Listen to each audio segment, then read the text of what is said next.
Le camion déjà s'appelle E.T. Tempo. Il nous sert principalement à aller en itinérance sur tout le territoire du pays de l'Ain. Donc sur nos 4 communes principales, donc Blain, Bouvron, la Chevallerie et le Gavre, mais aussi les toutes petites communes environnantes. Ce camion, il a lancé un peu une nouvelle dynamique au niveau de l'équipe de Tempo. Ça nous a permis de repenser un peu nos façons d'aller vers les gens sur le territoire. Et on intervient donc, du coup par l'intermédiaire de ce camion, nous, sur le secteur numérique, donc avec plusieurs actions permettant, donc on a nommé E.T. Temps Endroit, E.T. Gaming et E.T. Innovation. Je suis désolé, on a piqué votre place pour la grande maison. Dans le camion, c'est à la fois une réponse donc, aux habitants sur leurs préoccupations administratives, mais aussi techniques, sur la capacité de réparer ou de débloquer des appareils. Et puis c'est aussi un lien, le camion, avec l'ensemble des activités numériques qui se déroulent au centre socio-culturel. Donc des formations, des reconditionnements d'appareils, mais aussi des ateliers de dépannage en termes d'échange de savoir. Tout ça est possible au siège. Sur le camion, ça sera un trait d'union entre les deux. Les personnes, avant de venir nous voir, qui ne nous connaissent pas, ils ont leur habitude avec les petits commerçants, donc ils vont aller les voir d'abord pour leur demander qui on est, ce qu'on propose, etc. D'où le fait que je fasse bien une ronde avant. Bonjour. Tous les jeudis matin, je suis là. Donc c'est un accompagnement numérique globalement pour toutes les personnes qui sont éloignées du numérique, qui ont du mal. Comme je vous ai dit, sur les démarches en ligne, ça peut être un transfert, un problème de transfert sur une clé USB, un problème sur un ordinateur, sur un téléphone portable aussi. Ah, c'est bon à savoir ça. Hein. Bah, vous voyez, Hein, est-ce que vous voulez, moi j'ai des petites cartes de visite. ah oui, Si vous souhaitez donnez. me contacter, voilà, comme ça vous avez mes coordonnées. Tempo vient depuis quelques semaines déjà.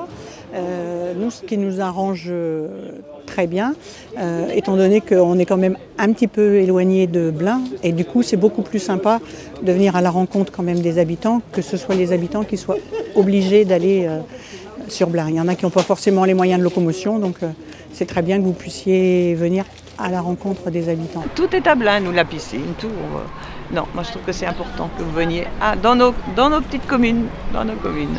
Et super, attractif, on a envie d'aller voir ce qu'il y a dedans. Écoutez, on va, comme la semaine dernière, voilà, il n'y a pas besoin forcément de confidentialité, il y a une nouvelle carte SIM. Nous on est en campagne, hein, vous voyez, moi je conduis, mais j'ai ma mère qui a 82 ans, elle ne conduit pas, alors c'est bien commode quand même d'avoir comme ça des petites villes de campagne. À proximité. Voilà, c'est ça, c'est comme les petits commerces. On aime bien content d'avoir des petits commerces.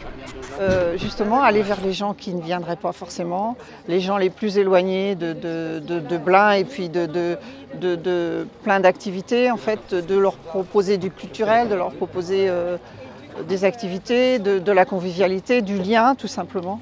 Donc là, vous avez glissé l'appel a disparu. Là, il faut juste appuyer sur décrocher. Hop. Eh ben oui, mais je l'ai fait plusieurs fois et ça ne fonctionne pas. Ou alors j'appuie trop dur. Depuis le mois de septembre, le camion est là tous les jeudis, au moment du marché. L'espoir est d'avoir une stabilité du poste du conseiller numérique pour pouvoir arriver à pérenniser l'accueil donc des Bouvronnais, là, pour le coup, et là, sur l'ensemble du territoire intercommunal, toutes les semaines dans des lieux identifiés. Le marché est un des lieux extérieurs principaux. Nous, ça nous a permis de sortir des zones de confort aussi, quoi, d'aller un peu sur d'autres lieux qu'on n'avait pas forcément explorés, comme le marché à Bouvron. Enfin voilà, c'est une pratique nouvelle en fait, qui s'est présentée grâce à l'acquisition du camion, par exemple. L'objectif principal étant de sortir et d'interpeller les gens sur leur lieu de vie. Et à partir de là, d'essayer de pointer leurs demandes et ce qui est le plus important dans leurs demandes. Pas forcément le jeudi parce que c'est accompagner un groupe. Hein. Ce qui serait indispensable pour faire un travail autour de l'itinérance, c'est d'avoir repéré le terrain et fait le lien avec les acteurs du territoire. C'est très difficile d'arriver comme ça, sans avoir préparé les gens, sans avoir annoncé qu'on venait faire quelque chose. Il faut qu'il y ait une sorte d'attente pour que les gens fassent des liens et viennent faire connaissance. Le beau conseil que je donnerais vraiment pour l'itinérance, qui est très important, c'est l'envie et la bonne humeur d'aller sur le terrain, parce que c'est très important pour les usagers qu'on va rencontrer, pour les habitants, pour les élus. Ça montre qu'on a envie, qu'on est motivé par ce qu'on fait, et ça donne confiance aussi aux populations. Oh bah pas quand même, faut sortir un peu. On l'a vu, je l'ai vu ce matin, un bonjour, une dame à la fenêtre, qui a engagé forcément la discussion derrière avec moi, et en fait il y a 2 autres personnes qui sont arrivées en mode et c'est un relais incroyable en fait. C'est juste arriver avec la bonne humeur, de croiser une tête et dire bonjour, je suis là, ça va vous? Et voilà.